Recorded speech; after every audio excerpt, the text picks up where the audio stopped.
अस्सलाम वालेकुम। Fake news buster with Fakhar Durrani में खुशामदीद। चीफ जस्टिस ने ये पहले ही अंदिया दे दिया है कि वो मंगल के रोज़ तक मिलिट्री कोर्ट के हवाले से जो मुकदमा है उसका कोई ना कोई फ़ैसला कर लेंगे। तो इस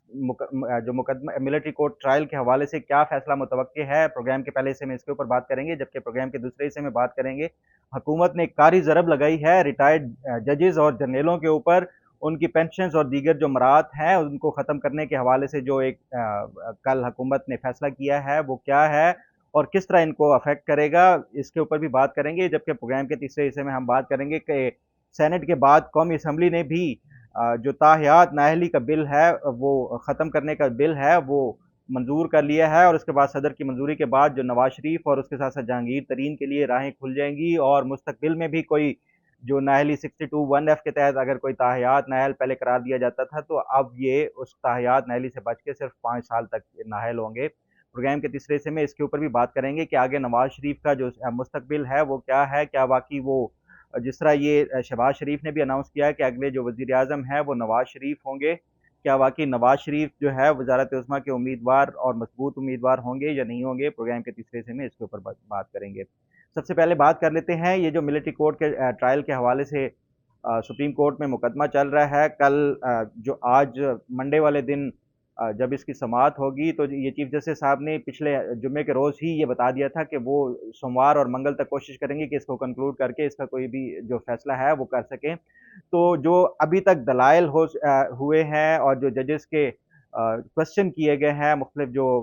लॉयर्स थे, जो पिटिशनर्स थे उनके लॉयर्स से, तो उससे मुझे ये अंदाज़ा हो रहा है कि ये जो मेजॉरिटी जजमेंट यही होगी कि वो सुप्रीम कोर्ट के जो मिलिट्री कोर्ट का ट्रायल है वो उसको नल एंड वॉइड या उसको अनकॉन्स्टिट्यूशनल करार नहीं देंगे। लेकिन जो अभी तक की समाअत है उससे और जो मुख्तलिफ मेरी लीगल एक्सपर्ट से बात हुई वो ये कहते हैं कि शायद सुप्रीम कोर्ट जो चीफ जस्टिस हैं और उसके साथ साथ जो दीगर जज साहिबान हैं वो एक मखसूस जो इसमें कंडीशंस लगा देंगे, कुछ शराइत लगा देंगे कि ये जो शराइत के बाद जो है ये जितने भी 9 मई में मुलव्वस लोग थे सानिया 9 मई का, उन तमाम का जो ट्रायल है वो मिलिट्री कोर्ट में किया जा सकता है। उसमें क्या-क्या शराइत लगाई जा सकती हैं ये तो आने वाले दिनों में ही पता चलेगा। लेकिन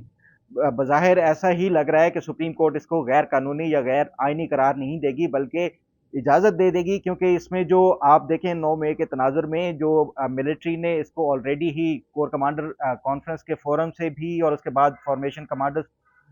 का जो फोरम है उससे भी, दोनों से ही ये अपना रिजॉल्व शो कराया कि हम ये जो 9 मई में मुलविस लोग थे उनको कभी भी माफ़ नहीं करेंगे, उनके खिलाफ सख्त से सख्त जो है कानूनी चाराजोई की जाएगी। तो मैं नहीं समझता कि ये जो मिलिट्री एस्टेब्लिशमेंट की तरफ से एक क्लियर कट जो मैसेज दिया गया था, जो 9 मई के वाक़यात में मुलविस लोग थे उनको और उसके साथ-साथ जो दीगर अगर कोई इसके अबेटर्स हैं या जो इसके जो सपोर्टर्स हैं या पुष्टपनाह है, उनको ये क्लियर कट जब मिलिट्री की तरफ से ये दे दिया गया है, तो मैं नहीं समझता कि सुप्रीम कोर्ट ये जब मिलिट्री ने भी ये मिलिट्री की जो टॉप लीडरशिप है उन्होंने फैसला कर लिया है कि हमने इनको मिलिट्री कोर्ट से ही इनका ट्रायल कराना है, तो सुप्रीम कोर्ट इसको किसी चंद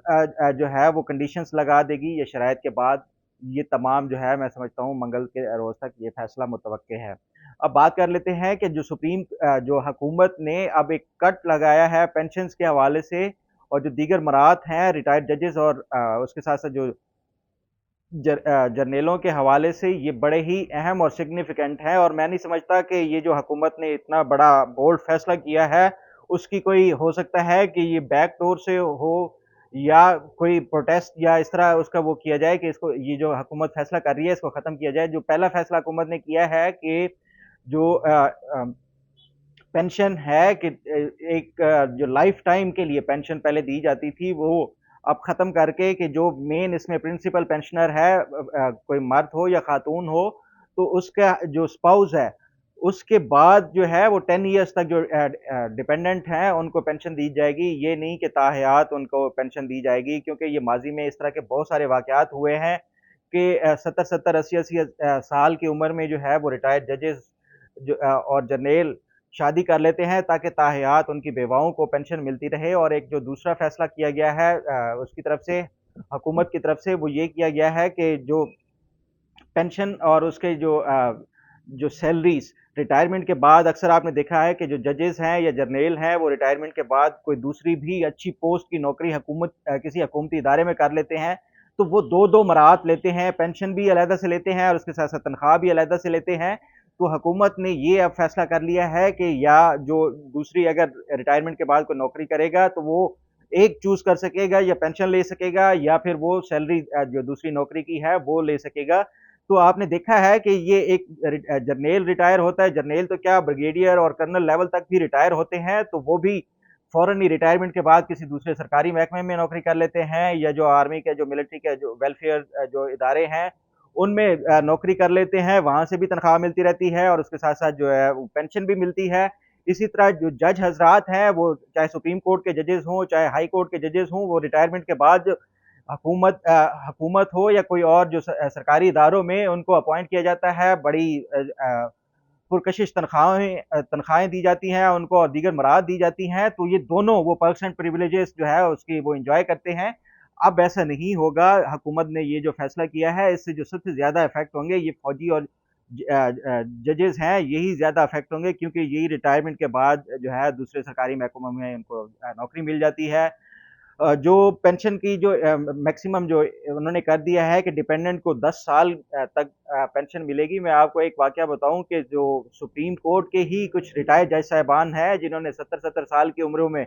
ये शादी कर ली है, सिर्फ इस नियत और इस सोच के साथ कि वो चाहे उनकी उम्र जो है वो अब 10 साल रह गई, 8 साल, 20 साल, जितनी भी अल्लाह ताला ने उनको उम्र दी है, लेकिन उनके मरने के बाद वो ये एक ट्रेंड निकल पड़ा है कि बिल्कुल यंग जो है वो खवातीन के साथ या लड़कियों के साथ शादी करते हैं ताकि ताहयात उनको पेंशन मिलती रहे, क्योंकि अगर वो फौत होंगी तो फिर उनके बच्चों को मिलती रहेगी। तो ये एक सिलसिला ऐसा डिसऑनेस्टी का कि जो बड़े से बड़े ओहदे पे भी बैठे हुए हैं, चाहे वो जजेस हों या कोई भी हों, तो डिसऑनेस्टी का जो आलम है वो उनके कूट-कूट कर भरा है और सिर्फ इस नियत से वो करते हैं कि सरकारी खजाने से आपके और मेरे टैक्स के पैसे से जो उनको मिल रही हैं लाखों बल्कि मिलियंस ऑफ रुपीस में जो पेंशन मिलती है वो इनको मिलती रहे, ताहयात इनकी आने वाली नस्लों तक को मिलती रहे। ये एक अच्छा फैसला होगा अगर हुकूमत इसको जो है वो बाकायदा लेजिस्लेशन के जरिए इसको इम्प्लीमेंट भी कर दे कि ये एक तो जजेस और जनरलों को दूसरी अगर रिटायरमेंट के बाद नौकरी करते हैं तो पेंशन नहीं मिलेगी, या एक इनको चूज करनी होगी, और दूसरा जो प्रिंसिपल जो पेंशनर है और उसकी जो स्पाउस है उसके बाद जो डिपेंडेंट को सिर्फ 10 साल तक ही पेंशन मिले, ये नहीं कि ताहयात उनकी आने वाली नस्लों तक को पेंशन मिलती रहे। तो अब बात करते हैं प्रोग्राम के तीसरे हिस्से की तरफ बढ़ते हुए कि नवाज शरीफ का नाअहली के हवाले से आपने देखा कि पिछले ये कोई 1 महीने से ये एक फिजा बन रही है। शहबाज शरीफ ने, वजीर आजम शहबाज शरीफ ने ये ऐलान किया है कि जो नेक्स्ट प्राइम मिनिस्टर होंगे वो नवाज शरीफ ही होंगे, और इस हवाले से पहले कौमी सेनेट में ये बिल पास किया गया। सेनेट के बाद आज कौमी असम्बली से इतवार के दिन इन्होंने इतनी इनको जल्दबाजी है कि शायद क्योंकि ये अब असम्बलीज को जो है वो अपनी मुकर्रर जो मुद्दत है उसमें डिसॉल्व करने जा रहे हैं, तो उससे पहले ये तमाम जो लेजिस्लेशन है वो काम करना चाह रहे हैं। अब ये ताहयात जो 62(1)(f) के तहत पहले ताहयात नाअहली होती थी, अब वो उसको ख़त्म करके अब इन्होंने सिर्फ 5 साल जो भी कोई ताहयात पहले नाअहली होती थी उसकी बजाय 5 साल तक मैक्सिमम जो मुद्दत है नाअहली की वो कर दी है। इस हवाले से जो पहले लोग ये भी क्वेश्चन कर रहे थे कि ये भी सुप्रीम कोर्ट में चैलेंज हो जाएगा, लेकिन मैंने आपको याद हो कि पिछले एक हफ्ता पहले भी ये बताया था कि मुझे नहीं लगता कि ये जो बिल है वो सुप्रीम कोर्ट में चैलेंज हो, क्योंकि पहले जो 2 बिल हैं supreme court practice and procedure bill और उसके साथ-साथ जो सुप्रीम कोर्ट रिव्यू बिल है, जिसमें एक तो चीफ जस्टिस के जो आर्टिकल 184(3) के तहत सुओ मोटो के बेंच बनाने के हवाले से था, उसको तफवीज़ कर दिया गया है कि 2 सीनियर मोस्ट जजेस और भी इसमें शामिल होंगे। उनकी आपस में मुशावरत के बाद ही कोई बेंच कंस्टिट्यूट होगा, और उसके बाद जो दूसरा है कि रिव्यू के हवाले से भी जो बिल था ये दोनों चैलेंज कर दिए गए थे, लेकिन उसको सुप्रीम कोर्ट ने दोनों को ही वो स्टे ऑर्डर दे दिया है। तो अब ये भी कहते थे कि ये वाला जो बिल है इसमें जो ताहयात नाअहली ख़त्म करने वाला वो भी शायद सुप्रीम कोर्ट में चैलेंज हो जाएगा और सुप्रीम कोर्ट इसमें भी स्टे ऑर्डर दे देगा, लेकिन मैंने पहले ही बताया था कि ये मुश्किल लग रहा है कि इस तरह का सुप्रीम कोर्ट इसके ऊपर भी कोई स्टे ऑर्डर दे, क्योंकि ये डायरेक्टली सुप्रीम कोर्ट के जो जजेस हैं या जो सुप्रीम कोर्ट की अपनी जो पावर्स हैं उनको हिट नहीं कर रहा, बल्कि ये इलेक्शन कमीशन के जो एक्ट है उसमें उन्होंने वो अमेंडमेंट करके वो किया गया है। तो मैं नहीं समझता कि सुप्रीम कोर्ट इसके ऊपर कोई जो इसके ऊपर स्टे ऑर्डर देगी। आने वाले दिनों में क्या होता है, कोई इसको चैलेंज करता है या नहीं करता, और दूसरा क्या नवाज शरीफ वाकई तीसरी चौथी दफ़ा प्राइम मिनिस्टर बन सकते हैं या नहीं बन सकते, इसके ऊपर आने वाले दिनों में कोई भी अपडेट होगी आपको बताएंगे। उम्मीद है आपको आज का प्रोग्राम भी पसंद आएगा। अल्लाह ताला आपका हामी और नासिर हो। अल्लाह हाफिज़।